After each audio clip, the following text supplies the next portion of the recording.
This is Hidden Killers with Tony Brueski.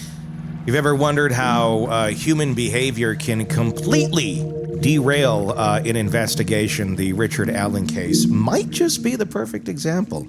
Allen's defense has accused prosecutors of withholding exculpatory evidence, including key letters that could point to other suspects. But let's be real, this case has been riddled with psychological blind spots, investigative tunnel vision, and possibly deception from day one.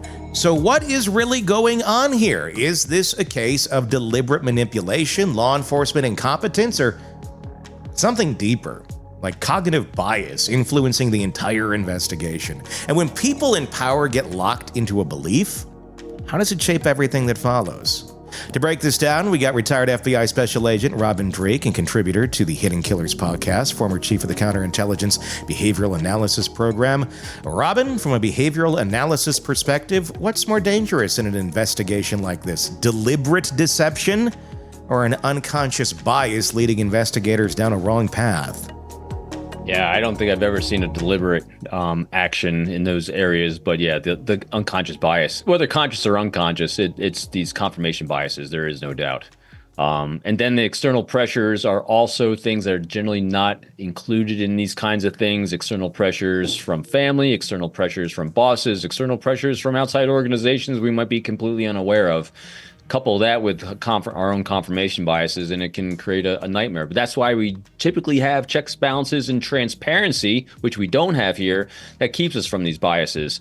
And so that's what we have going on here. And this is, Tony, as all the cases we've covered, this is still the one that bugs me the most, because everything else seems to eventually, one way or the other, come around to some form of justice, whether we agree with sentencing or the degree of things or not. Justice usually sort of comes around, or we can see it coming around. This one, we got a lot of injustice going on. There really is. Richard Allen's attorneys, the day that we're recording this, have filed a notice that they are going to appeal. That's not a surprise. The Bridge Guy video has come out in its entirety, all 48 seconds of it. Watched it. Not even going to really show it right now because I don't really see a whole lot on there that's all that new or exciting. It's a lot of just kind of the camera moving around. The key parts you saw. Yeah, it's something to watch, and I want to zoom in on this a little bit more with our own software and stuff. I just haven't had a chance to do that yet.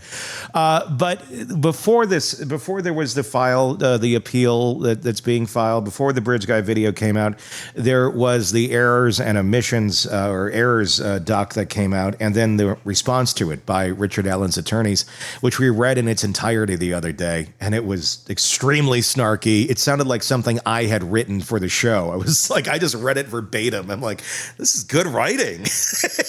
It was almost comical because it is pointed out the absurdity of so many elements of this case. And one of the most absurd elements of this case is McClellan, the prosecutor, and the sheer amount of things that he just sat on and did not turn over to the defense.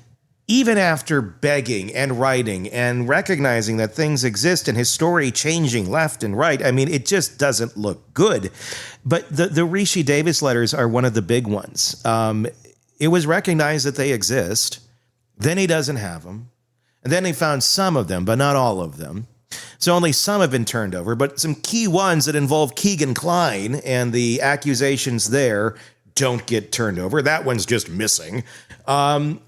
It's not a good look for someone who is supposedly trying to uphold the law and go after and get those who have committed this crime, because he just is not even allowing some of these pieces to be looked at, and it's not his decision to make. What do you make of this? Is this just really a guy that's not good at his job? Being a prosecutor just shouldn't be his thing. Is this someone who is just kind of still operating by, small town rules? Here's how we've gotten things done in the past and it worked. Or is this deliberate deception that's going on? Yeah, we don't know. I think all those things come into play. Everything you've said comes into play. But what he definitely has is a lack of transparency, a pattern of a lack of transparency. Yeah. And then we take that step back and then ask ourselves, why? What? Not the why, but more the what. What would cause someone to have a lack of transparency? And you can go element by element here. and look at it. And so, I apologize. I do want to go back to the bridge guy video. Yeah, quick sure. On this lack of transparency. And here's why. So everyone was puzzled. And I was watching Tony on Tony Napolitano, right? And he was covering it today too. And asking ourselves, why would they hold and not be transparent with such a short video clip? So let's take a look at that. So I looked at that video, and it doesn't seemingly tell us anything new, except in the areas for me that it did. All right, so I want to go back to looking at the arc of not even necessarily Richard Allen, but an arc of people who commit violent crimes against people and absolutely go to the point of committing murder. If we look at the statistics on murders and violent crimes, whether they're against children or adults, and I can't remember the exact stat, but I think it's like 95% of the time there's a connection and a knowledge of the other person to each other. There's always some sort of connection. Richard Allen, to all of our knowledge from the transparency we do have, had no known connection between those girls. Yeah. But two of the neighbors, well, one of the neighbor did, the other neighbor had the father. So there's a connection with two other people that were not other part of the suspect pool after a certain point, right? Now, when you look at so now we know that.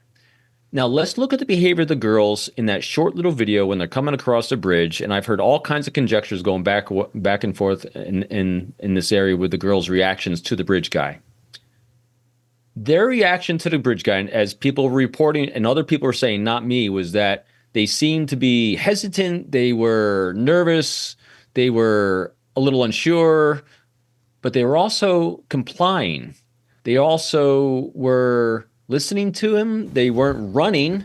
So what's that say? So place yourself the best we can in our own thought experiment with someone at that age or someone that we are in our younger selves, that we are seeing someone that we actually recognize, but maybe creep us out a little bit. That's the feeling I got from the girls, is that there was a recognition because they're complying to a certain degree. Yeah. But it's a little creepy. Now, if there was a lack of total recognition, what the hell are you talking about? I'm not doing that. What? And you just walk away. See, but there was enough of a connection. There's enough of a knowledge between the two, at least in my mind of where I'm looking at this, again, short, very few data points on this. There's enough of a recognition that they're listening, and paying attention. So does that point to Allen or not? Well, I don't know the answer. I mean, if they go out and hike this trail on a regular basis, there's probably a better chance you're going to run into Ron Logan than you're going to run into Richard Allen, considering his property is right there. Yeah. And he goes out there quite a bit. And again, you compare the video to known photos of Ron Logan. It looks like Ron Logan, as best as we can tell. It does not match Richard Allen at all.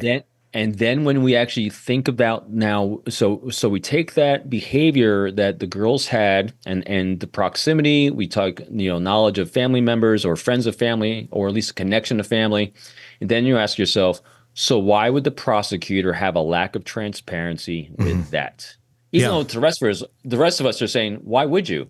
Well, he had a reason because he knew it wasn't him.